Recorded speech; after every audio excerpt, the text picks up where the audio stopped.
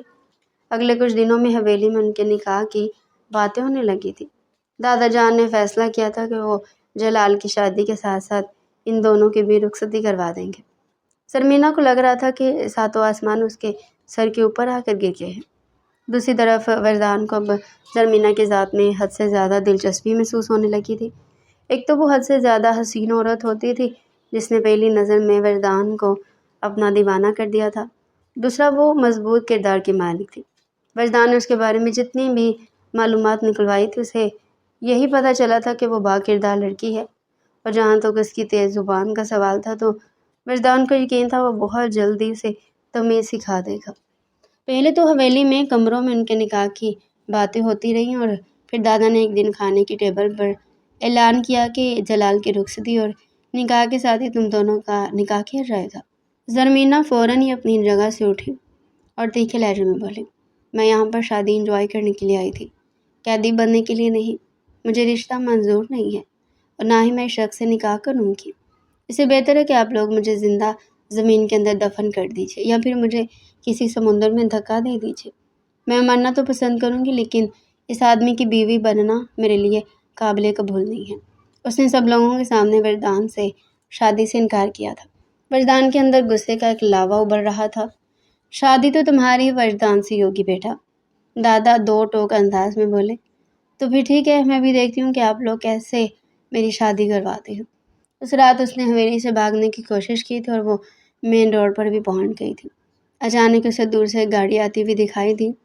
اس نے زور زور سے ہاتھ ہلانے شروع کر دی اور گاڑی کو روکنے کی کوشش کی۔ اگلے کچھ لمحوں میں گاڑی ایک جھٹکے سے اس کے سامنے رکی۔ فرنٹ سیٹ پر بیٹھی ہوئی شخصیت کو دیکھ کر اس کا دل ڈوب کر ابھرا تھا۔ اس سے پہلے کہ وہ بھاگتی، وجدان نے پھرتی کا مظاہرہ کیا اور باہر نکل کر اسے ایک جھٹکے سے گاڑی کے اندر دھکیل دیا۔ وہ بری طرح سے بوکھلا گئی تھی۔ چھوڑو مجھے حویلی نہیں جانا ہے، وہ چلاتے ہوئے بولے۔ میری جان، تو میں حویلی لے کر بھی نہیں جا رہا ہوں، اب تم میرے ساتھ میرے فارم ہاؤس چلو گی۔ نہیں، زرمینہ نے تیزی سے نفی میں گردن ہلائی، مجھے تمہارے ساتھ کہیں بھی نہیں جانا ہے، ابھی اور اسی وقت گاڑی روکو۔ یہ کہہ کر وہ وجدان پر جھپٹ پڑی تھی۔ وجدان کے لیے گاڑی کنٹرول کرنا مشکل ہو گیا تھا۔ اس نے کچھ ہی دیر میں بامشکل زرینہ کے ہاتھوں کو اپنی گرفت میں لیا اور اسے ایک جھٹکے سے اپنی جانب کھینچ لیا۔ وہ اس وقت اس کے شکنجے میں بری طرح سے پھنسی ہوئی تھی۔ اس کی دھڑکنیں وجدان کے سینے کے ساتھ ٹچ ہو رہی تھی، جس سے اس کے جذبات دہک رہے تھے، اور ادھر وجدان کی حالت بھی اس سے مختلف نہیں تھی۔ خاموشی سے یہاں پر ہی بیٹھے رہو ورنہ چلتے ہوئے گاڑی سے باہر دھکا دے دوں گا۔ زرمینہ کی آنکھوں سے آنسو نکلنے لگے۔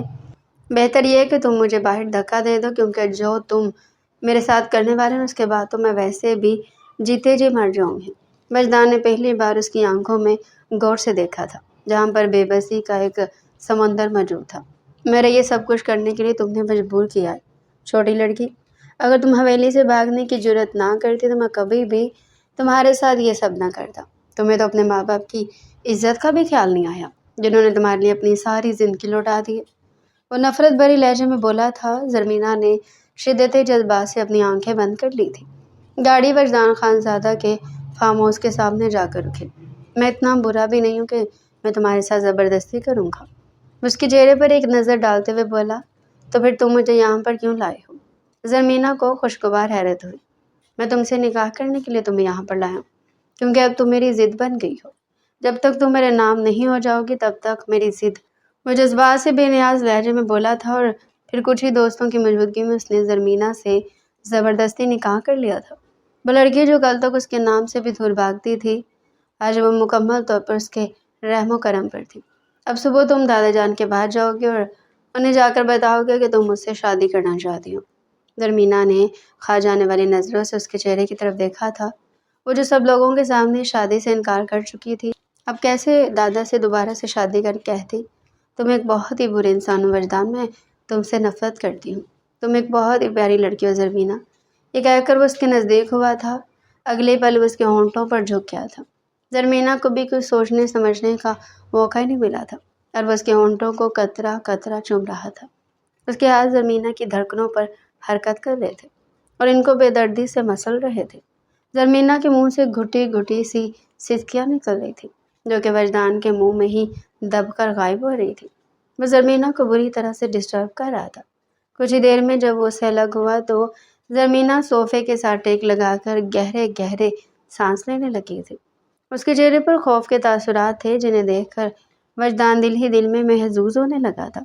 یہ تو ایک چھوٹا سا ٹریلر ہے، میں تمہیں دکھانا چاہتا تھا کہ میں تمہارے پیچھے کس حد تک پاگل ہوں۔ پھر جب ہم دونوں کا دھوم دھام سے نکاح اور رخصتی ہوگی پھر میں تمہیں ساری مووی دکھاؤں گا۔ یہ کہہ کر اس نے بائیں آنکھ ونک کی تھی۔ اتنی تھوڑی سی قربت میں زرمینہ کی حالت خراب ہو گئی تھی۔ یہ کہہ کر وہ باہر نکلنے لگا تھا کہ اچانک ہی رکا اور پلٹ کر اس کی آنکھوں میں دیکھتے ہوئے بولا، اور ہاں، جہاں تک میرے جاہل ہونے کا سوال ہے تو شاید تمہیں کسی نے میرے بارے میں غلط معلومات دی ہے۔ میرے پاس 2 ڈگریز موجود ہیں، لیکن مسئلہ یہ کہ مجھے تمہارے طرح شو آف کرنے کی عادت نہیں ہے۔ یہ ساری باتیں اس نے انگلش میں بولی تھی۔ زرمینہ بس ٹک کر اس کا چہرہ دیکھ رہی تھی۔ اب جلدی سے اٹھو اور باہر آؤ، کہیں ایسا نہ ہو کہ میرا دوبارہ سے ارادہ بن جائے۔ اس بار میں خود کو روک نہیں پاؤں گا۔ اس کے سینے پر اپنی نظریں جماتے ہوئے بولا تھا۔ زرمینہ کی ڈیپ گلے سے چھلکتی ہوئی دھڑکنیں اس کی توجہ کو اپنی جانب کھینچ رہی تھی۔ زرمینہ نے بے اختیار اپنے آپ کو سنبھالا اور دوپٹہ سیدھا کر کے باہر کی طرف بھاگی تھی۔ اس کو ابھی تک یقین نہیں آ رہا تھا کہ قسمت اس کے ساتھ اتنا بڑا مذاق کر دے گی۔ حویلی پہنچنے کے بعد وہ وجدان کی شکل دیکھے بغیر ہی اپنے کمرے میں چلی گئی تھی۔ پوری رات اس نے روتے ہوئے گزار دی تھی۔ اگلی صبح اس نے دادا جان سے جب اس بارے میں بات کی تو انہیں خوشگوار سی حیرت ہوئی۔ مجھے پتا تھا میری بچی مجھے مایوس نہیں کرے گی۔ یہ کہہ کر انہوں نے اس کے ماتھے کو چوما تھا۔ آمنہ بیگم بھی بہت زیادہ ایکسائٹڈ تھی، یعنی زرمینہ بیگم، اب تمہیں یہ سوچ کر اپنے دل کو مارنا ہوگا کہ شادی کے لیے سب لوگ ہی بہت خوش ہیں سوائے تمہارے۔ ان دونوں کی شادی کی تیاریاں بھی شروع ہو گئی تھی۔ سب کزن بڑھ چڑھ کر مختلف رسموں میں حصہ لے رہے تھے، لیکن زرمینہ تو جیسے اپنے کمرے میں بند ہو کر ہی رہ گئی تھی۔ حالانکہ پاکستان آنے سے پہلے تک وہ جلال کی شادی کے لیے بہت زیادہ ایکسائٹڈ تھی اور اس نے فیوچر میں اپنی شادی کے حوالے سے بھی بہت سے خواب دیکھ رکھے تھے، لیکن اب وہ سارے کے سارے چکنا چور ہو گئے تھے۔ مسئلہ صرف اتنا تھا کہ اس کی پسند کا دلہا نہیں تھا، حالانکہ یہ وہی دلہا تھا جس پر پورے خاندان کی لڑکیاں مرتی تھیں اور جس کی ایک جھلک دیکھنے کے لیے گاؤں کی لڑکیاں ترستی تھیں۔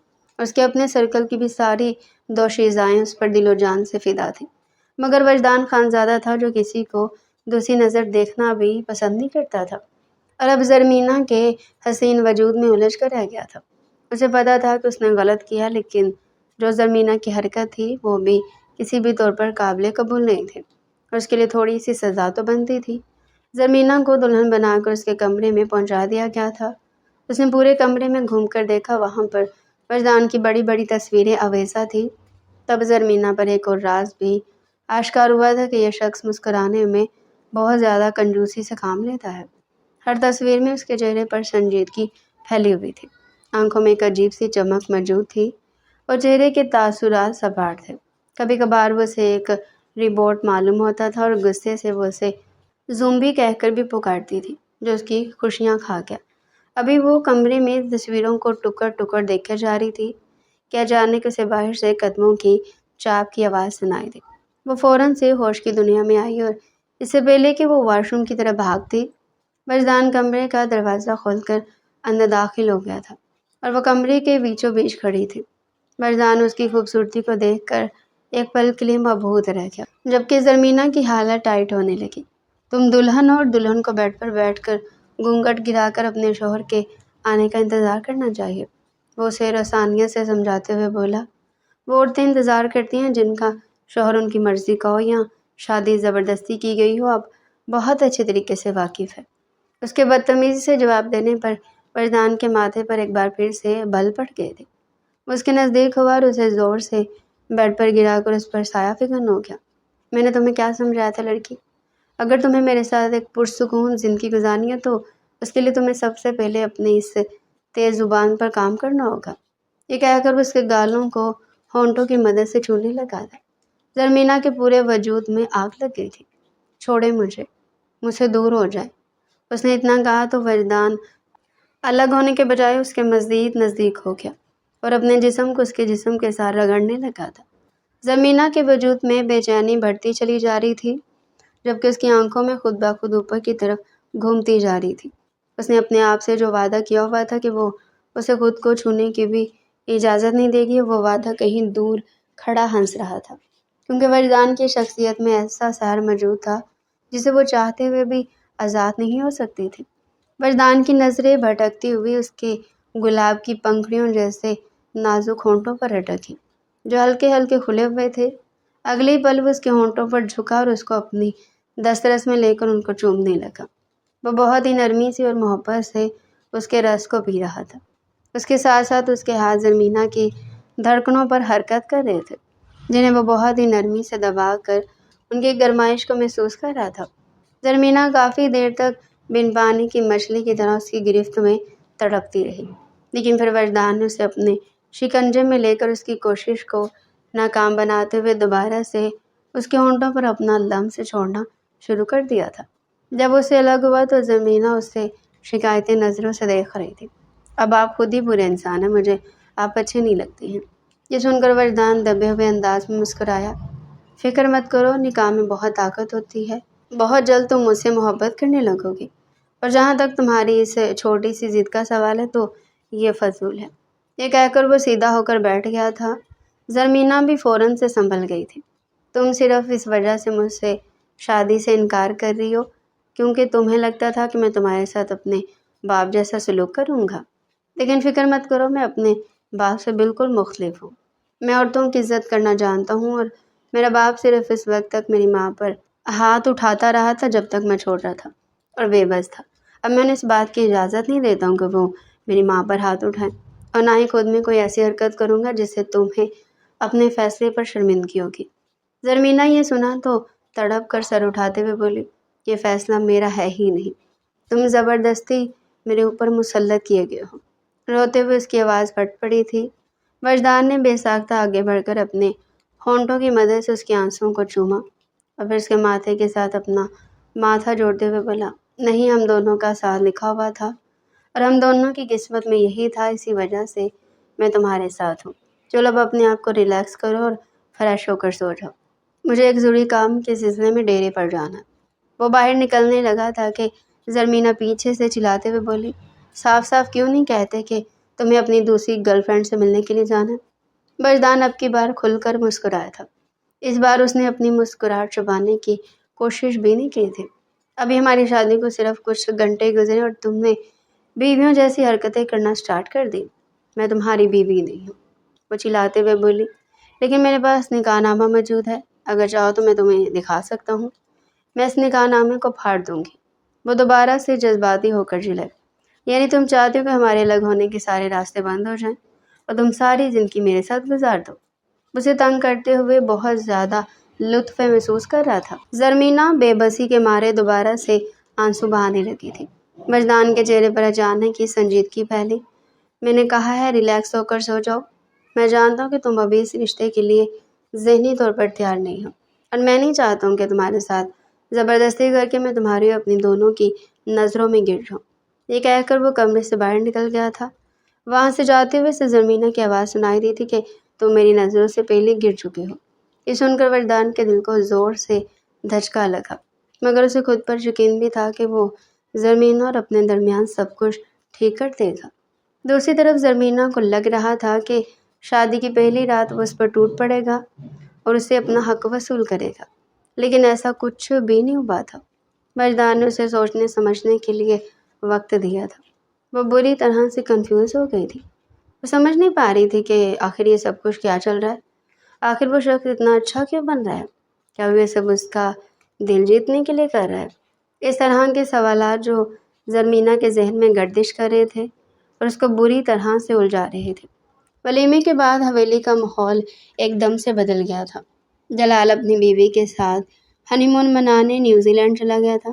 اب تمام تر توجہ وجدان اور زرمینہ کے نئے رشتے پر تھی۔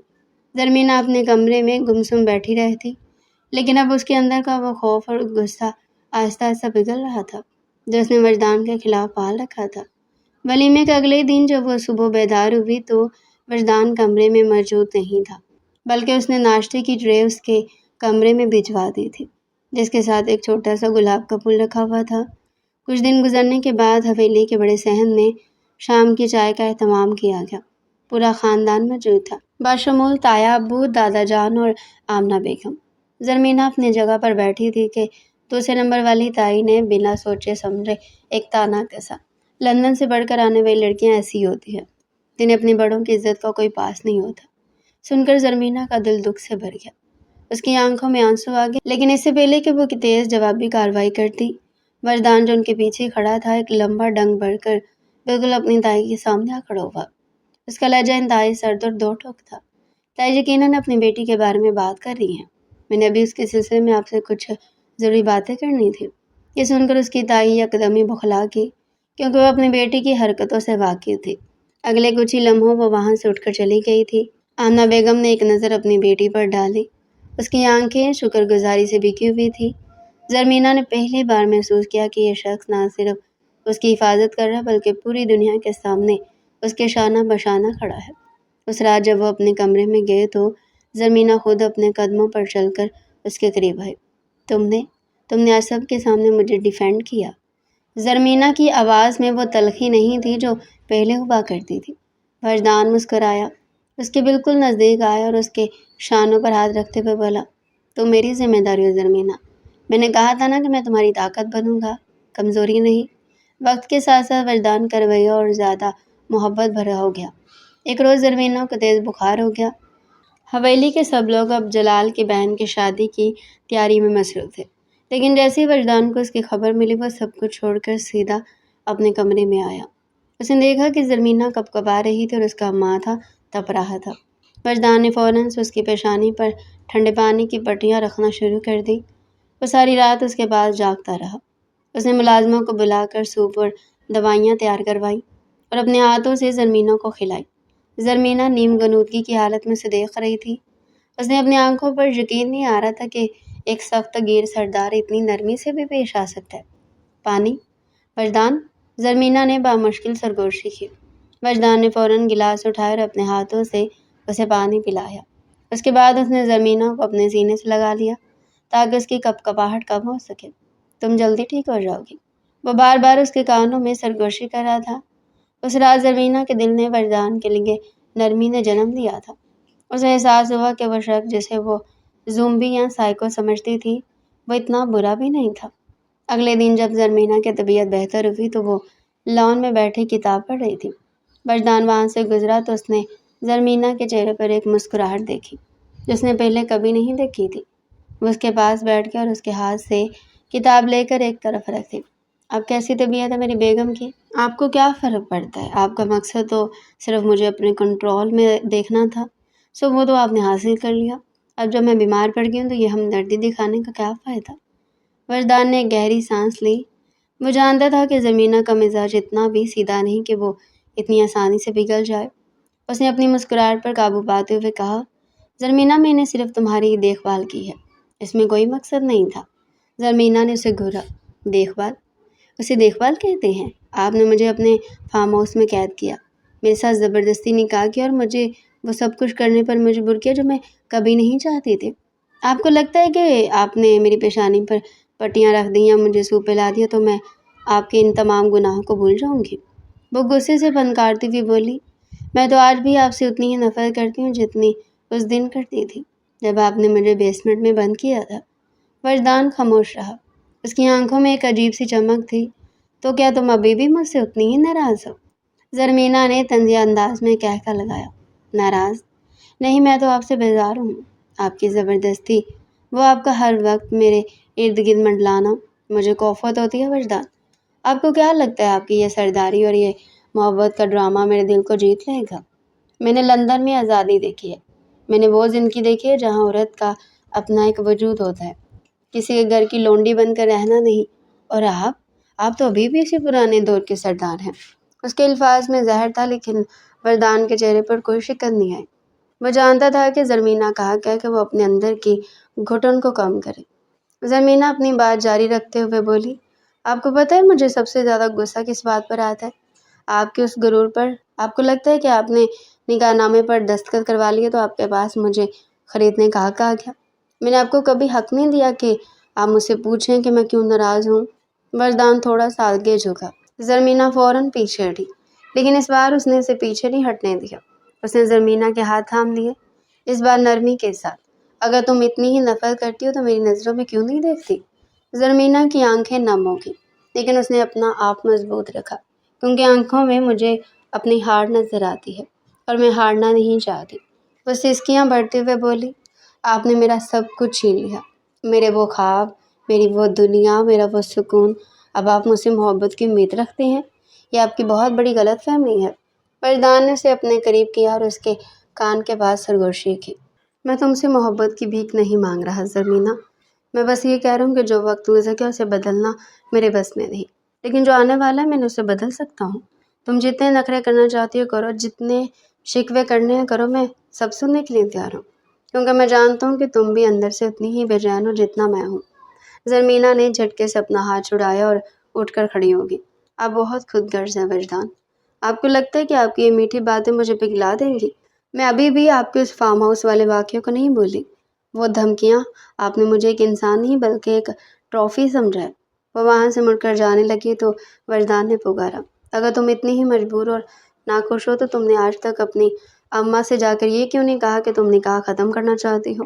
زرمینہ ٹھہر گئی، اس کے قدم رک گئے۔ وہ پلٹ کر بولی، کیونکہ میں جانتی ہوں کہ اس حویلی میں میری کسی کو پرواہ نہیں ہے۔ دادا جان تو صرف آپ ہی گرویدہ ہیں۔ آپ سب نے مل کر مجھے ایک ایسے جال میں پھنسایا جہاں سے نکلنے کا کوئی راستہ نہیں ہے۔ وردان اس کے پاس آیا اور اس کے کندھے پر ہاتھ رکھا۔ راستہ ہے زرمینہ، راستہ صرف تمہارے دل میں ہے۔ جس دن تم نے مان لیا کہ تم مجھ سے نفرت نہیں کرتی، اسی دن یہ سارے جال ٹوٹ جائیں گے۔ زرمینہ نے اسے ایک تیکھی نظر ڈالی، لیکن اس بار اس کے لہجے میں کچھ نرمی تھی۔ آپ بہت چالاک ہیں وجدان خان زادہ، آپ جانتے ہیں کہ مجھے کیسے الجھانا ہے، لیکن یاد رکھیں میں اتنی آسانی سے ماننے والوں میں سے نہیں ہوں۔ وہ وہاں سے تیزی سے چلی گئی، لیکن جاتے جاتے اس نے وردان کی طرف ایک ایسی نظر ڈالی جس میں نفرت سے زیادہ ایک الجھن کا رنگ تھا۔ وردان اپنی جگہ پر کھڑا مسکراتا رہا۔ اسے معلوم تھا کہ زرمینہ کے نخرے، یہ شکوے اور یہ غصہ جلد پگھل جائے گا۔ اس تلخ کلامی کے بعد وہ پہلے سے بھی زیادہ اس کا خیال رکھنے لگا تھا۔ وردان کی امی 24 گھنٹے اس کی تعریفوں میں زمین آسمان کے کلابے ملاتی رہتی تھی، اور اب اس کے تائی اور تایا پہلے کی طرح لڑتے بھی نہیں تھے، لیکن زرمینہ کا دل اتنی آسانی سے ماننے والا نہیں تھا۔ وہ بھی اپنے اندر کی کشمکش سے لڑ رہی تھی، جس کا نتیجہ یہ نکلتا کہ وہ دن بھر میں کسی نہ کسی بات پر بہت زیادہ چڑ جایا کرتی تھی۔ کبھی وہ وجدان کے لائے ہوئے پھولوں کو اٹھا کر باہر پھینک دیتی، تو کبھی اس کے سامنے اکیلے بیٹھ کر بلا وجہ غصہ دکھاتی۔ وجدان اس کی تمام حرکتوں پر بس ایک گہری سانس لیتا اور مسکرا کر برداشت کر لیتا، جیسے وہ جانتا ہو کہ اصل غصہ میں اس کے اندر کی بے بسی ہے۔ ایک دوپہر جب حویلی کے باقی سب لوگ آرام کر رہے تھے اور وجدان اپنے ڈیرے پر گیا ہوا تھا، زرمینہ کچن میں اپنے لیے پانی لینے گئی۔ وہ بھی گلاس میں پانی ڈال ہی رہی تھی کہ عقبی دروازے سے دوسرے نمبر والی تائی اندر داخل ہوئی۔ ان کے چہرے پر ایک زہریلی اور مکروہ مسکراہٹ تھی۔ تائی آپ؟ زرمینہ نے گھبرا کر گلاس میز پر رکھا۔ تائی نے لمبے لمبے ڈھنگ بڑھتے ہوئے اس کے بالکل قریب آ کر قدم روکے۔ ان کے چہرے اور آنکھوں میں حقارت اور طنز کا ایک سمندر ٹھاٹھے مارا تھا۔ کیوں؟ اکیلی دیکھ کر حیران ہو گئی نا؟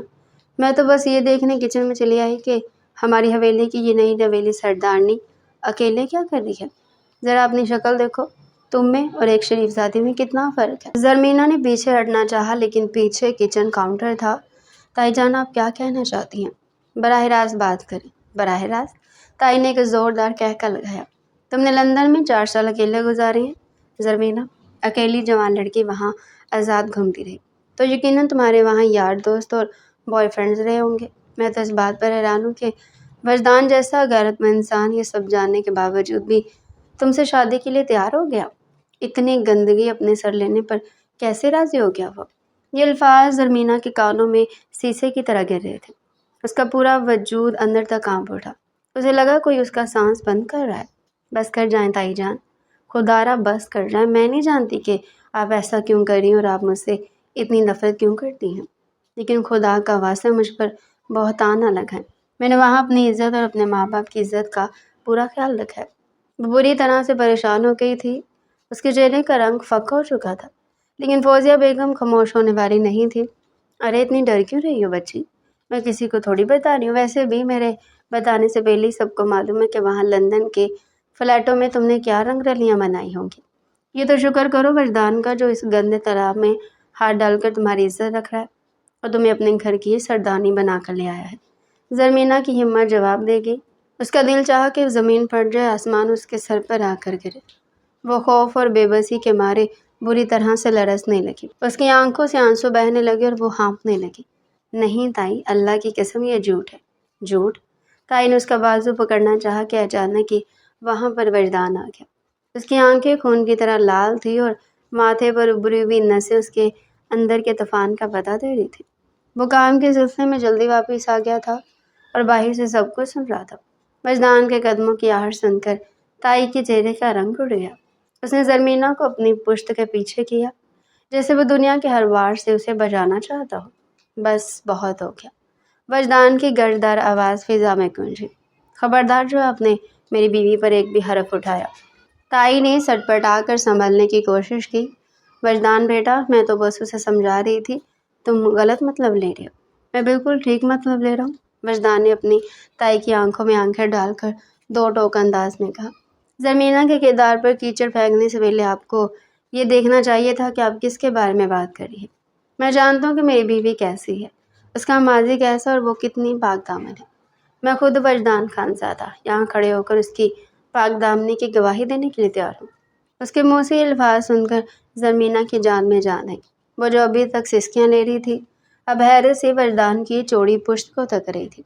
ایک سردار جس کی انا اور انا پرستی کے چرچے تھے، وہ آج اپنی حویلی کے بڑوں کے سامنے اپنی بیوی کے دفاع میں چٹان بن کر کھڑا ہو گیا۔ تائی مزید وہاں کھڑی نہیں رہ سکی۔ وہ بوکھلاہٹ کے عالم میں الٹے قدموں وہاں سے نکل گئی۔ ان کے جاتے ہی وجدان نے پیچھے مڑ کر دیکھا۔ زرمینہ کی حالت خراب تھی، وہ دیوار کے ساتھ لگی ہوئی تھی اور آنسو اس کی گالوں کو بھگو رہے تھے۔ وجدان نے ایک پل کی دیری کیے بغیر آگے بڑھ کر زرمینہ کو اپنے مضبوط بازوؤں میں لے کر اپنے سینے سے بھینچ لیا۔ اس نے اپنے ہاتھ سے اس کے سر کو اور پیٹھ کو سہلایا۔ تم ٹھیک ہو میری جان؟ وجدان کی آواز اب دھیمی اور پرسکون تھی۔ تمہیں اب ڈرنے کی ضرورت نہیں ہے، جب تک میں زندہ ہوں حویلی کا کوئی فرد تمہارے اوپر انگلی نہیں اٹھا سکتا۔ زرمینہ نے اپنی آنکھیں بند کر لی اور اس کی قربت کو اپنے اندر جذب کرنے لگی۔ اس نے پہلی بار اپنے ہاتھوں سے وجدان کی قمیض کو مٹھی میں بھینچا اور سر اٹھا کر بھیگی ہوئی آنکھوں سے وجدان کو دیکھا۔ تم نے مجھ پر بھروسہ کیا؟ تمہیں یقین ہے کہ میں؟ وجدان نے مسکرا کر اس کے ماتھے پر اپنے ہونٹ رکھ دیے۔ مجھے اپنی ذات سے زیادہ تمہارے کردار پر بھروسہ ہے زرمینہ۔ تم میری عزت اور میں اپنی عزت پر کوئی حرف برداشت نہیں کر سکتا۔ زرمینہ کے دل میں جو آخری بدگمانی تھی وہ بھی ختم ہو گئی تھی۔ اس دن اس نے خود پہ یہ سوچا تھا کہ باہر 4 سال گزارنے کے باوجود بھی وجدان خان زادہ جیسا شخص اس کے ساتھ شادی کرنے کے لیے تیار ہو گیا تھا۔ اگر وہ واقعی میں جاہل ہوتا تو کبھی وہ اس کی طرف نظر اٹھا کر بھی دیکھنا پسند نہیں کرتا۔ جیسا تائی بول رہی تھی وہ بالکل ویسا ہی سوچتا، لیکن یہاں بغیر ازدواجی تعلق کے وہ اس پر بھروسہ کر رہا تھا۔ اس رات جب وہ کمرے میں گیا تو زرمینہ تیار ہو کر بیٹھی ہوئی تھی۔ اسے دیکھتے ہی زرمینہ نے اپنی گردن جھکا لی اور اپنے ہاتھوں کو بے چینی سے مسلنے لگی۔ وجدان کے لبوں پر ایک دل فریب سی مسکراہٹ ٹھہر گئی۔ ہم دونوں کے درمیان جو کچھ بھی ہوا ہے میں اس پر بہت شرمندہ ہوں۔ اس سے پہلے زرمینہ کچھ بولتی وجدان نے اس کے لبوں پر انگلی رکھی۔ نہیں، تم خاموش ہو جاؤ، مجھے معافی مانگنے دو۔ جو کچھ بھی ہوا اس میں میری غلطی اور میں بہت زیادہ شرمندہ ہوں اور تم سے معافی مانگنا چاہتا ہوں۔ کیا تم مجھے معاف کرو گے اور مجھے ایک اور موقع دو گے؟ زرمینہ کی آنکھوں میں خوشی کے مارے آنسو آ گئے تھے۔ اس نے جیسے ہی ہاں میں گردن ہلائی، وجدان نے آگے بڑھ کر اسے اپنے سینے سے لگایا، اسے اپنے بازو میں بھر لیا اور اس کی گردن پر اپنے لب رکھ چکا تھا۔ آج زرمینہ اس کو خود سے دور نہیں کر رہی تھی۔ وہ بہت ہی محبت سے اس کے پورے جسم کو چوم رہا تھا اور اسے اپنی محبت کا مان بخش رہا تھا، جبکہ زرمینہ کا وجود جھٹکوں کی ضد میں آ گیا تھا اور اس کے لبوں سے بے چین سی سسکیاں نکل رہی تھیں۔ آج وہ اسے خود سے الگ نہیں کر رہی تھی، بلکہ وہ اس کے جسم کی سختی اور اس کی قربت کو محسوس کر کے مسرور ہو رہی تھی۔ وہ سوچ بھی نہیں سکتی تھی کہ اسے وجدان کے پاس اس قدر سکون مل سکتا ہے۔ کچھ ہی دیر کے بعد وجدان نے اس کے ہونٹوں کو اپنی دسترس میں لیا اور بہت ہی عقیدت سے اس کے ہونٹوں کے لمس کو اپنے اندر اتارنے لگا۔ زرمینہ نے اپنے دونوں ہاتھ اس کی گردن پر رکھے ہوئے تھے۔ وہ انگوٹھی کی مدد سے اس کی گردن کو مسل رہی تھی۔ دونوں طرف برابر کی آگ لگی ہوئی تھی۔ اس رات وجدان نے اسے مکمل طور پر اپنے نام کر دیا تھا۔ زرمینہ بھی اس کو دل سے معاف کر چکی تھی۔